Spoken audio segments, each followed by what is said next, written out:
Good morning mga ka-reels. Nandito naman tayo, may hunt tayo ngayon, Kidapawan City. Dala namin buong Baduriak family. Shout out sa inyong lahat, Kidapawan. Nandito kami sa may Gaisano Grand. Binaba muna namin silang lahat kasi dahil sa isang rason hindi kami makakatawad doon sa titignan naming unit kapag nakita nilang marami kami, kasi alam nila na talagang kukunin namin yung unit if ever okay siya. Kaya binaba namin sila dito sa may Gaisano. Kami na lang muna tumingin doon. Full force kami, Kuya JR, Kuya Alvin, Daddy, and Zach Garage. Kaya di na tayo magpapaligoy-ligoy pa. Nakita na namin yung unit nakapark doon kanina. Umikot lang kami. Tara, tignan natin. Check natin yung unit nila kasi medyo okay yung price nila. Pinuntahan namin sa La Pasyal. Tara.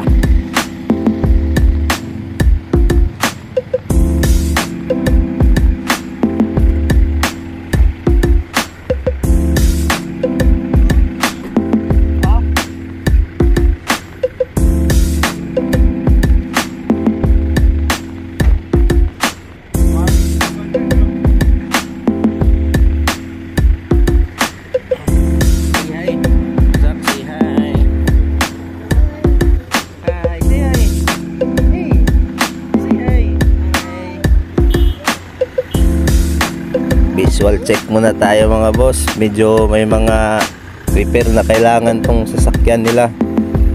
Makinis at madulas yung paint niya tignan, pero may mga repair na kailangan ayusin. At yung minor niya medyo parang may problema yung kanyang makina. Try natin tignan yung makina nila. Okay yung interior niya, okay naman yung sa price nila. Hindi ko na lang sasabihin. Unit nila okay. Ayan, in-spot na ni Daddy yung mga kailangan repairin. Tinignan niya na yung mga main talaga, yung sa ibaba, yung running board. Check ni Kuya JR yung engine. Si Kuya Alvin naman, chinek na yung interior. Medyo okay naman siya sa interior. Kaya lang, yun lang sa bandang sahig ng mga repairs na kailangan gawin. Yung engine niya talaga medyo parang maingay.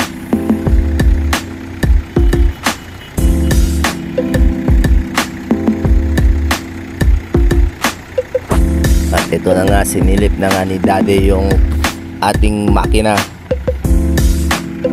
kasi parang need check. Ayun na, tumabas. Tapos boss, mukhang delikado. Kailangan to ng engine overhaul. Malakas yung kanyang blow by at talsik. Sobrang talsik guys. Sobrang laki ng kwan nito, labor nito at saka materials na kakainin. Hindi natin alam kung anong damage, piston ring or liner ba to. Baba talaga engine nito. Mahirap to. Okay sana yung kung walang ganyan. Okay yung engine. Kailangan na to talaga ng maintenance kung ganito.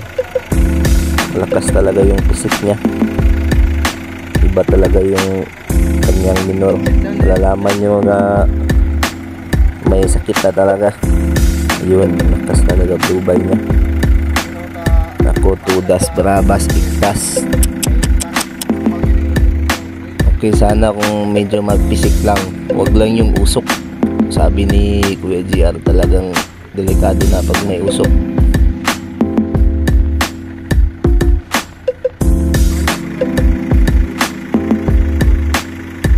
Kaya ito na pag-uusapan na nga ng mga-ari kung magkano habol namin. Siguro pass na lang muna kami sa ngayon. Nag-decide kami na umuwi na lang muna, na hindi namin bibilhin. Kasi ito naman talaga ang kuan nito, kailangan tignan personal. Iba talaga yung tignan ng personal at ma-check yung unit. Pas na lang muna sa ngayon. Kaya umuwi na naman kaming masikip. Ganyan talaga guys, pag naghahan, hindi lahat kukunin. Talagang kailangan mag-ingat, mabingo. Bye, follow and share.